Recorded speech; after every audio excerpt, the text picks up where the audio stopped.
はい、ニコテックシェンゼンのポッドキャストにようこそ。第3回の今回は、前回に続いてドイツ・ニュルンベルクで行われている大規模な組み込みのイベント、エンベテッドワールドの様子をお話しします。前回はエンベテッドワールドの中で、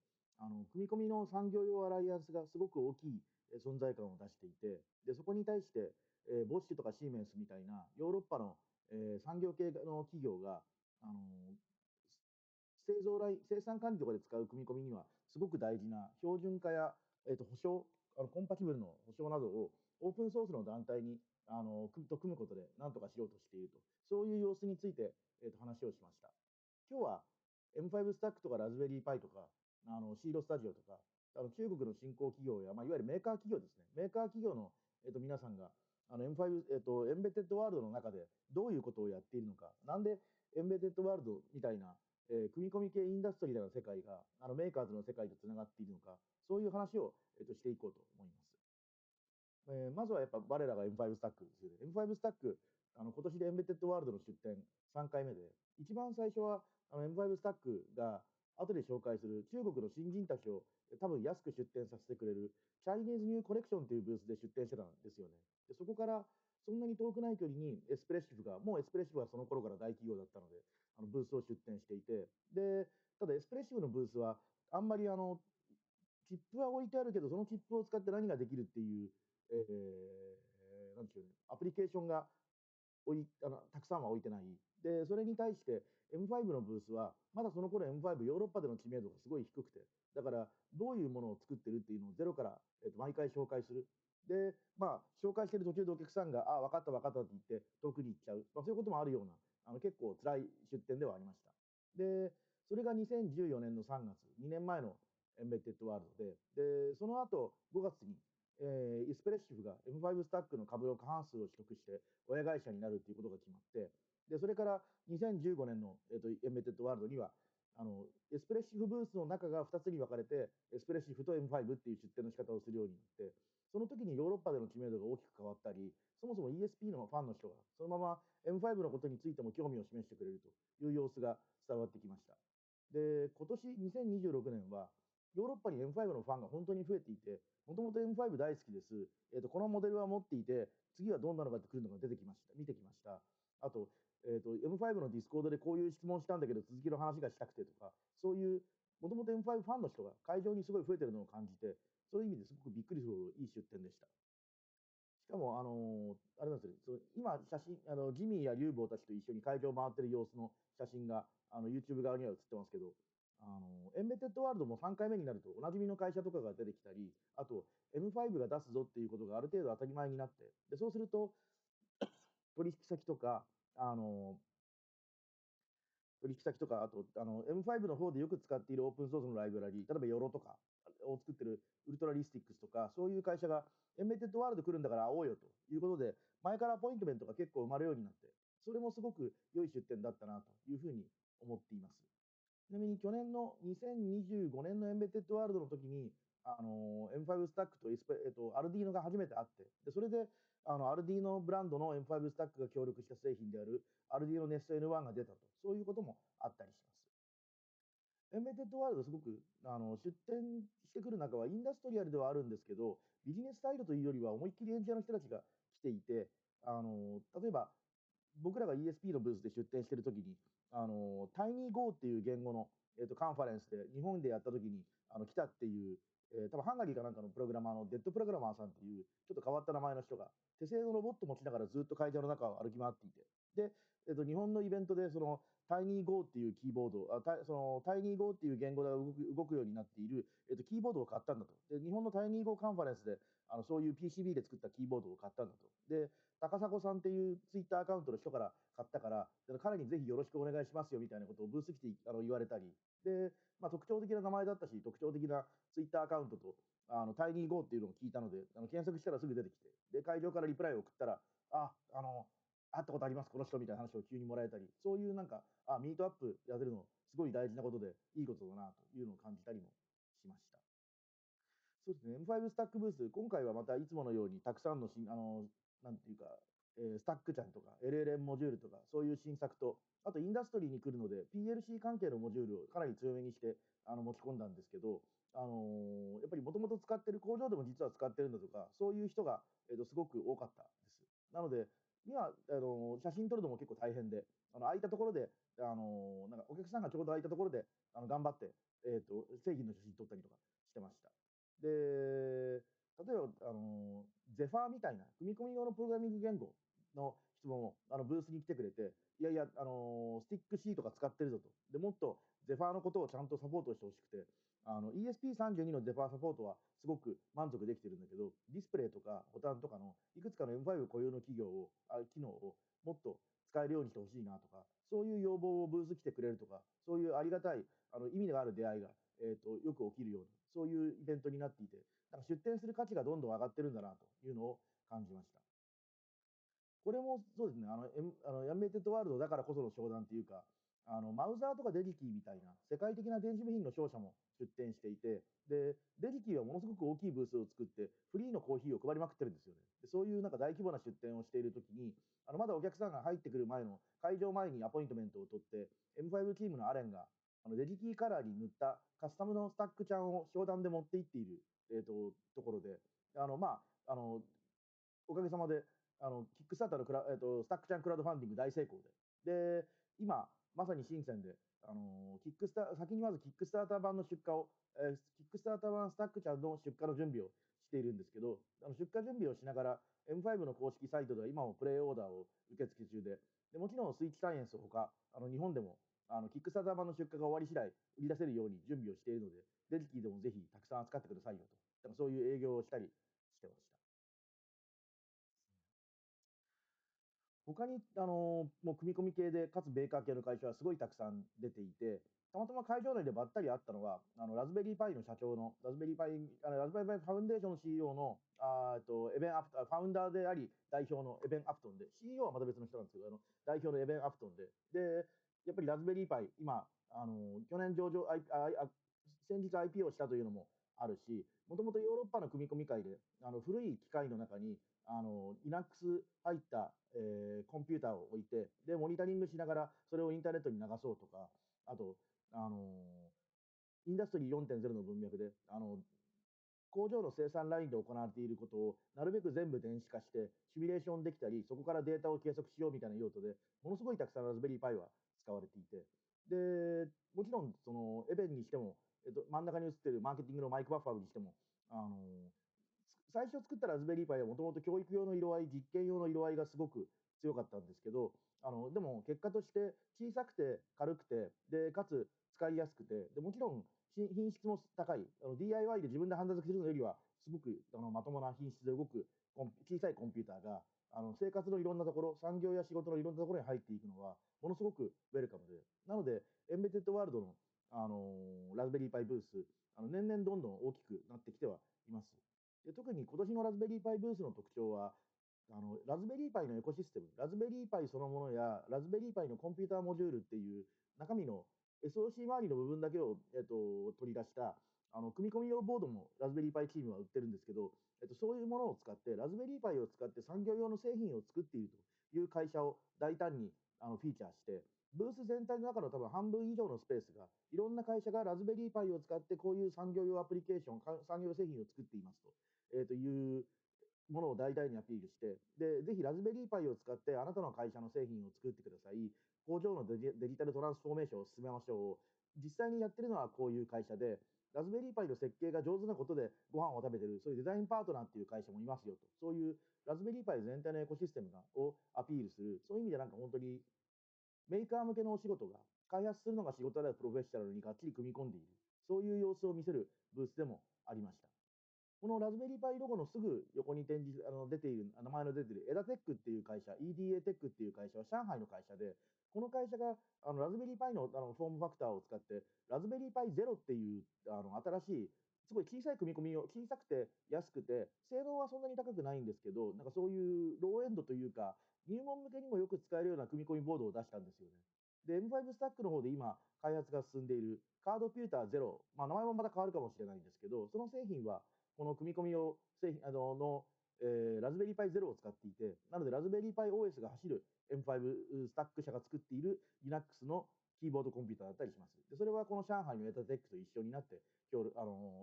になってというか、エタテックが、コンピューターモデル0を作ってくれたから、それを使って M5 が製品作れると、そういうのがあったりします。で、他にもですね、このポッドキャストの第1回はファブラボケララに、インドに、プライベートで旅行に行って、そこで現地のファブラボであるファブラボケララっていうところにあって、で、ケララで、面白い、DIY 活動が行われているって話をしたんですけど、そこでファブラボケララの訪問のきっかけになったのはサルマンっていうメーカーフェア新鮮であったインド人のエンジニ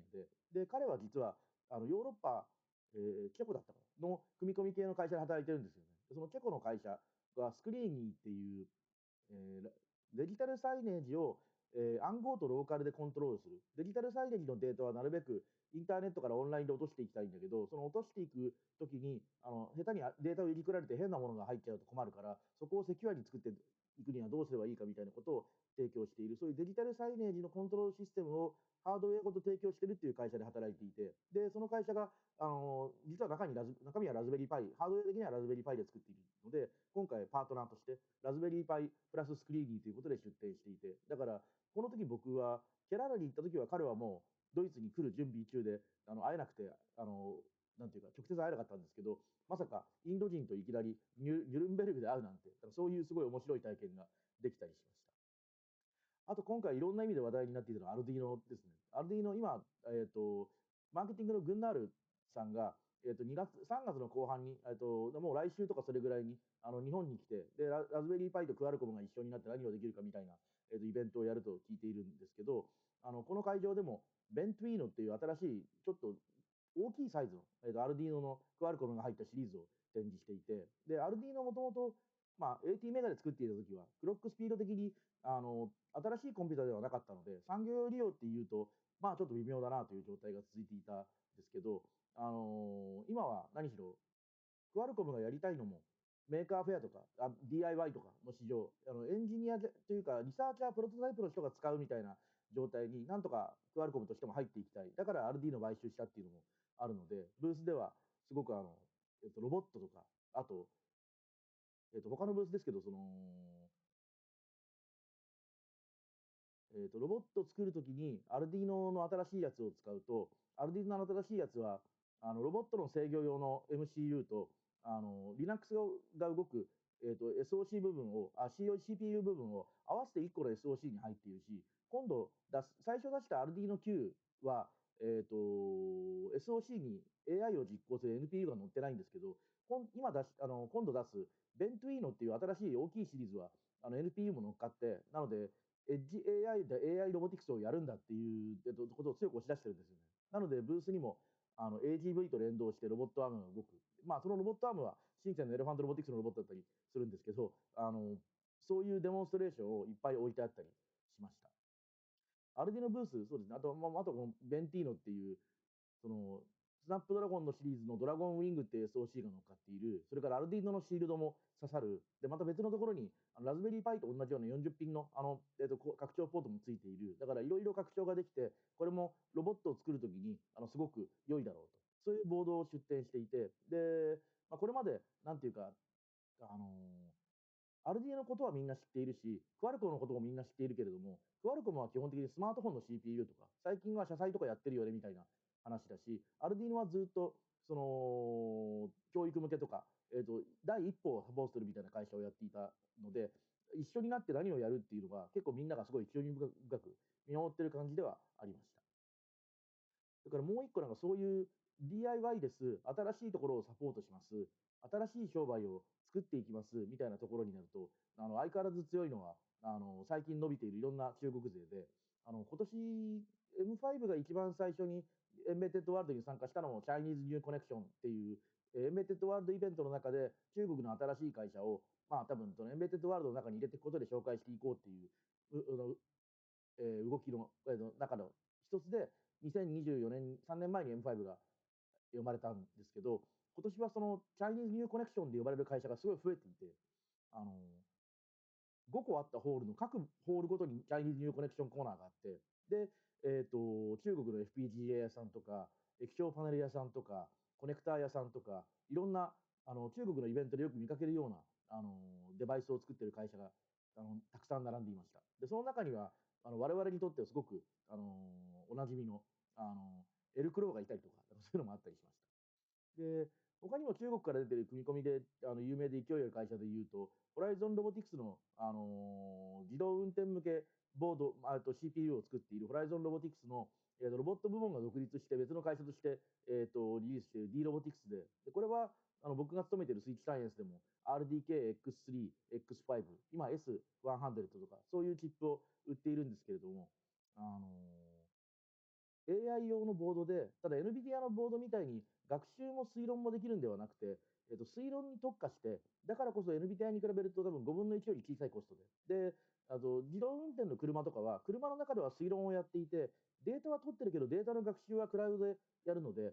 学習もできるボードを車やロボットに載せる意味ってあんまりないんですよね。データは取る必要があるんだけど、データ学習はデスクトップ PC とか、クラウドでやるので、推論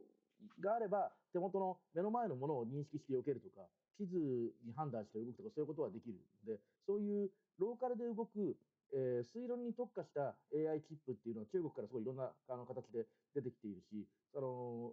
1個前に紹介したクアラコムのブースも、そういうことがやりたくて、